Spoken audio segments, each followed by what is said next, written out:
When the government picks winners and losers through tariffs, it distorts choices, limits competition, and reduces prosperity and opportunity. That's not putting Americans first, it's putting politics ahead of people.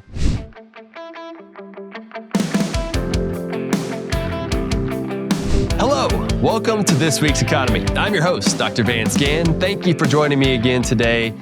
So glad you joined me. We've got a lot to talk about, and it's one of my big issues that I discuss and think about often and hear a lot of myths and confusion that's going on overall, and it has to do with trade. In particular, what's happening with tariffs and trade wars to myths about trade deficits. But these misguided narratives lead to bad policies that raise consumer costs, hurt workers, and weaken America's economy. Now, before you turn this off, I want you to think about what we see across the country. We hear a lot of discussion about each one of these issues as if they mean something substantial to you. And so it puts it in this framework such that how will this trade deficit hurt me? And somehow with us, consuming things from China or other countries is different than trading from someone across the street or trading from someone else. The key part to a lot of this is that trade is about trading with people. It's not countries. We've got to humanize these things. And so I want to talk about that some today. Let's ultimately set the record straight. So the first thing is that tariffs don't create jobs. They destroy them. Protectionism raises prices, stifles innovation, and undermines our competitiveness overall, not only at home, but abroad as well. It's time to get back to economic basics. So during this week's economy, I'm going to break down what trade is, why it matters, and how free markets, not government planners, are really the path to create prosperity overall. All right. So number one, what is voluntary exchange? Well, voluntary exchange is when people come together in order to exchange something that they want and that they value more than the other person.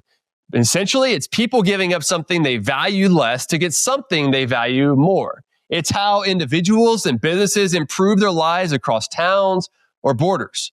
Economists agree and have long that free trade makes everyone better off. And free trade, an effectual combination, cannot be established by the unanimous consent of every single trader, and it cannot last longer than every single trader continues of the same mind. Who said that? None other than Adam Smith in The Wealth of Nations way back in 1776. So some real-world examples help shed light on this. Gains from trade means both parties gain from an exchange, which is why markets work. A Texas rancher can trade beef for Florida oranges. Each focuses on what it does best and swaps to get more of what it wants. Markets make this possible by coordinating decisions through prices, which reflect supply and demand and real-time information that's available to people throughout the marketplace. But when the government gets in the way, those price signals break down tremendously. So why does this matter? Because free trade is the ability of individuals to meet in a marketplace and mutually benefit from voluntary exchange. Trade is how we create wealth. We raise incomes and living standards by focusing on what we do best and trading for the rest, right? That's true at home and abroad. It's true with your neighbors and your store next to you, all right? Number two, why do we need trade? Why is it important overall? Well, let's think about this. Trade expands the production possibilities frontier, or otherwise known as opportunity. It leads to better jobs, lower prices, and more peace. People, not governments, trade, not countries either. And when they do, they're less likely to fight. The quote here is, economics, therefore, concludes that the only basic principle by which a community or society can get by is the principle of productive work. Who said that? None other than Milton Shapiro, the foundations of the market price system.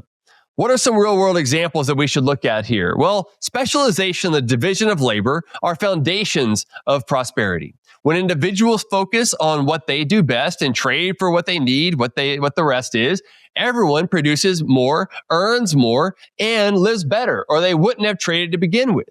Adam Smith called absolute advantage when a person or country can produce more of something in a given period of time than others.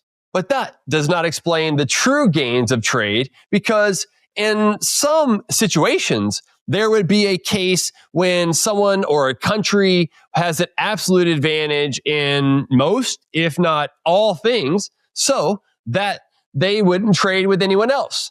But David Ricardo came in after that and said, well, you can improve on the absolute advantage, Adam Smith, with comparative advantage. If they can produce more in a given period relative to what others can provide of something else, this creates incentives to trade so both mutually benefit from the exchange, and is the main force driving us to use our talents in the jobs that we can do best. Why does all this matter? Well, trade allows people to specialize, be more productive, and focus on what they do best. That leads to better opportunities, more abundance, and overall more human flourishing, which of course that's what we want to do. This means trade isn't just about economics. It's about freedom. Letting people decide how to create and exchange value is core to a free society. So, what is number 3 then? How does trade make us better off? Does it? What do you think? Well, a quick lesson here is that when Americans get to choose how to spend, invest, and produce, they grow wealth. When the government picks winners and losers through tariffs, it distorts choices, limits competition, and reduces prosperity and opportunity. That's not putting Americans first. It's putting politics ahead of people. It's putting Americans last. You're raising taxes on them. Free markets allow Americans to choose. Tariffs take that choice away. Here's another good quote for you. That is why voluntary trade is so beneficial for humans. It allows people with reverse valuations to swap goods so that everyone is happier with the new arrangement compared to the original distribution of poverty. Who said that? None other than Art Laffer.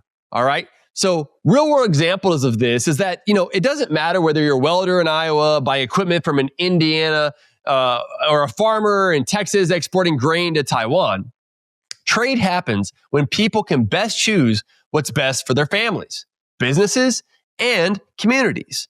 This is how we get these exchanges and institutions to all come together.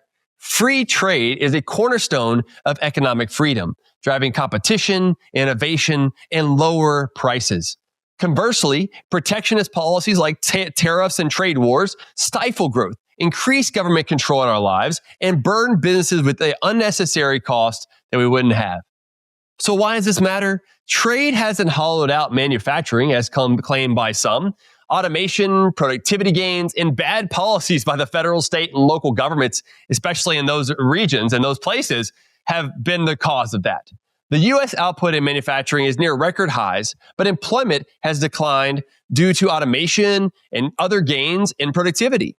The solution is not to punish consumers with higher prices. It's to fix tax, regulatory, and spending policies, holding investment and innovation back. We need to unleash those things, not keep holding it back. All right. Number 4, applying principles today. With the framework of international trade, there is a place for government involvement, but that involvement should be focused on ensuring cross-border enforcement of contracts, i.e. property rights, not imposing tariffs, quotas, or labor or environmental regulations on those trading. This focus also allows governments to engage one another in free trade agreements. Now, not all of them are going to be free trade. There's always going to be some stipulations, but you want to remove as many of the existing barriers as possible. So trade deals like the Trans-Pacific Partnership would have enhanced America's influence in Asia and other places, and set higher standards for international commerce. By Trump walking away from the TPP in the first administration, he ceded ground to China. We need more trade agreements built on reducing trade barriers that can reinforce our leadership and lift income at home and abroad. Look, trade deals can also be done through business deals. We've seen that recently with Nippon Steel's acquisition of U.S. Steel. This is a strong signal that U.S. is open for business and welcomes a $21 billion, what seems to be about a $21 billion investment in American workers, factories in Pennsylvania and Indiana, and the overall steel industry. I would think it's exactly the type of foreign investment Trump has been promising since he entered politics a decade ago. This will sideline China, strengthen the United States' economic relationships, and support domestic manufacturing. But it would have been better if there were fewer mandates from this deal by the Trump administration and those in Japan. All right. So protectionist policies, look, a trade deficit is not a sign of economic weakness. It reflects strong capital inflows and consumer purchasing power. Whether it is sourcing goods that the U.S. no longer produces or which can be made more cheaply elsewhere, we want more trade overall. Significant American import levels reflect strong demand from consumers for stuff. The U.S. economy and Americans generally benefit from this, right? There may be some issues about national security, and those should be dealt with in certain areas, but I don't think you want to use tariffs or protectionism to do this because they don't just hurt businesses. They also hit the working class Americans the hardest. Trump's tariffs are one of the modern history's most significant tax increases in many years. It's, in fact, the biggest tax hike since 1993, read my lips, no new taxes, and the 18th largest since 1940. This new trade war is projected to reduce after-tax incomes by 0.8% in 2025 alone, with middle and lower income households bearing the brunt of rising consumer costs. If you look at Texas, where I live, in 2023, Texas exported and imported billions of dollars in goods and services to Mexico and Canada, a vital trade supporting many Texans' jobs and other places across the country. Protectionism through government-imposed tariffs distort markets, reduces competition, and forces Americans to pay higher prices. And also, it changes up the dynamics in these markets of trade flows and supply chains and everything else. And so these sort of taxes, a 25% tariff on goods from Mexico and Canada, they disproportionately harm places like Texas, the nation's top trading state for more than a decade with these countries and across the globe. Because what it does is it raises costs of doing businesses and for consumers, disrupting supply chains and reducing economic efficiency. It also leads to a lot of economic uncertainty, and businesses and people in general don't like uncertainty. So what we really need is respect for trade is now more critical than maybe ever.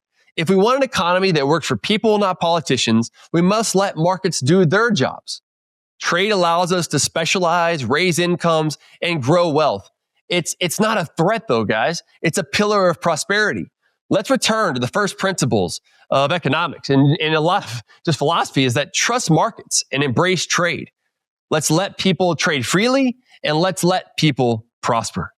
So, thanks for joining me in this week's episode. For more resources and commentary, visit my website, vanceginn.com, and get a subscription to my newsletter at vanceginn.substack.com.